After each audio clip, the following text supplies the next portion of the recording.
और लोगों, नमाज छोड़ना भी गुनाह है कि नहीं? गुनाह नहीं, सवाब का काम नहीं। बोलो। कुरान की निस्बत पर जलसा है। कुरान में अल्लाह ने 700 जगहों में इशारा और सराहत के साथ और 70 जगहों में सराहत के साथ नमाज पढ़ने का हुक्म दिया है।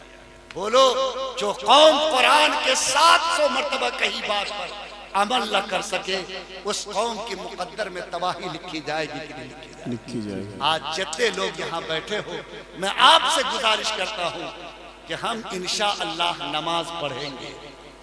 कब? जुमा। अरे 5 वक्त भी हमारी जिम्मेदारी है कि नहीं?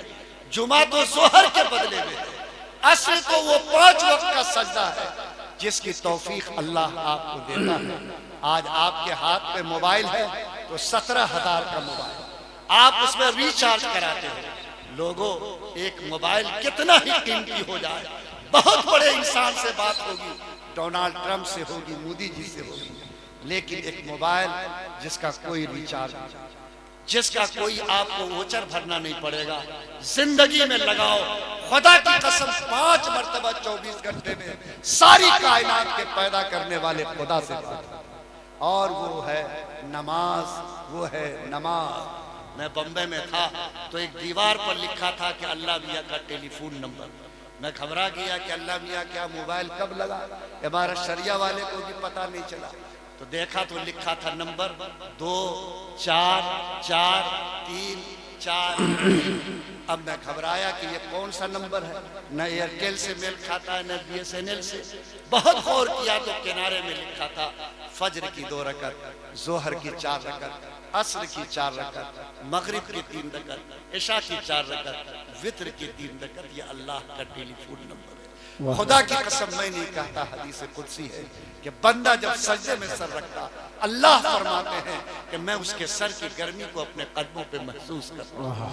बंदा जब नियत बांधकर अल्हम्दुलिल्लाह पढ़ता है, कनेक्शन जुड़ता है, आवाज आती है अमदनी अबदी व मजद। लोगों, जो नमाज खुदा से आपको जोड़ दे, जो चंबुक के तरह खुदा की रहमत को जमीन पे उतार दे, जिस सजदे की गर्मी को अल्लाह कदमों पे महसूस करे, बोलो वो मेरे लिए नेमत है कि नहीं?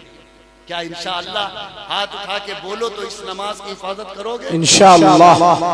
और ये मदरसा जो आपका कायम है इतने दिनों तक, ये मदरसा भी इंशाअल्लाह जिंदा और आबाद रहेगा इंशाअल्लाह। लोग करता कम है, कन्फ्यूज ज्यादा करता है, प्रोपेगेंडा ज्यादा करता है, मदरसों के वकार को चोट पहुंचाता, उलमा पर उंगलियां उठाता और मदरसों की किरदार खुशी करता है। खुदा की कसम नहीं, ये रसूल का घर है, इसके एक एक ईंट पर मोहम्मद का नाम लिखा है। अगर कोई भी गलत निगाह से इसकी तरफ देखेगा, वो मोहम्मद रसूलुल्लाह की रूह को तकलीफ पहुंचाएगा। अल्लाह ताला ने अगर आपको ईमान की नेमत दी, इस नेमत की कदर करना आपकी बुनियादी जिम्मेदारी है। आज 700 मदरसों को नोटिस हुई है, ढेर सारे मदरसे आज सरकार के चक्कर में हैं।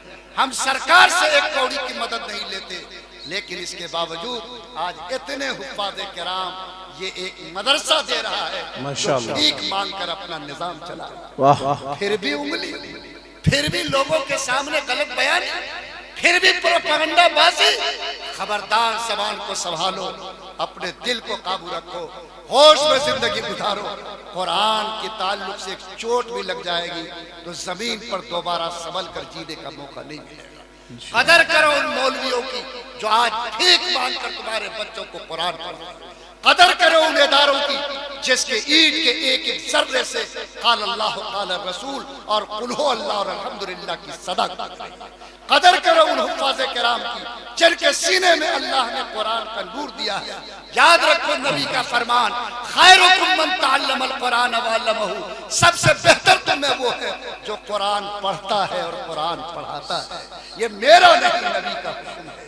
लोगों बोलो, कुरान पढ़ने वाले को, कुरान पढ़ाने वाले को हम लोग सबसे बाअज़मत समझेंगे कि नहीं समझेंगे? इंशाअल्लाह। और ये मदरसा जो दीन की रोशनी बांट रहा है, ये मदरसा जो ईमान का पावर हाउस है, पावर हाउस, बोलो इसी मदरसे से मस्जिद का इमाम मिलता है, जनाजा पढ़ाने वाला मिलता है, निकाह पढ़ाने वाला मिलता है, मुफ्ती और काजी मिलता है, तरावी पढ़ाने वाला हाफिज मिलता है।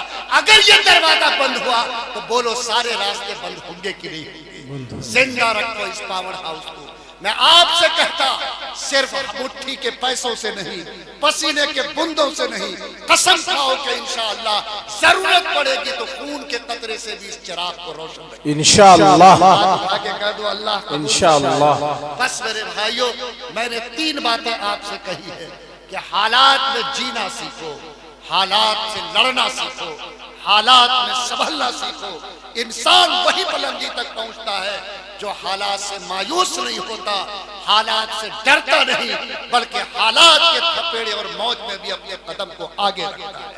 नंबर 2, हालात में इनकलाब चाहते हो तो हालात ऊपर से नहीं बदलेंगे बल्कि अंदर से बदलेंगे। हम बदलेंगे तो अल्लाह हालात में तब्दीली पैदा करेंगे। तीसरी बात मैंने कही कि कुरान की सदा लगी है इस मंच पर। कुरान का पहला हुक्म है पढ़ो, कलम और किताब को हाथ में लो। इंशाअल्लाह हम कुरान के इस पैगाम को जिंदा रखेंगे। जब तक जिएंगे इंशाअल्लाह सजदों के साथ जिएंगे। जब तक जमीन पर रहेंगे मदरसे जैसे पावर हाउस को अपने ईमान से, अपने पैसों से, अपनी सोच से, अपने मशवरों से ताकत देते रहेंगे।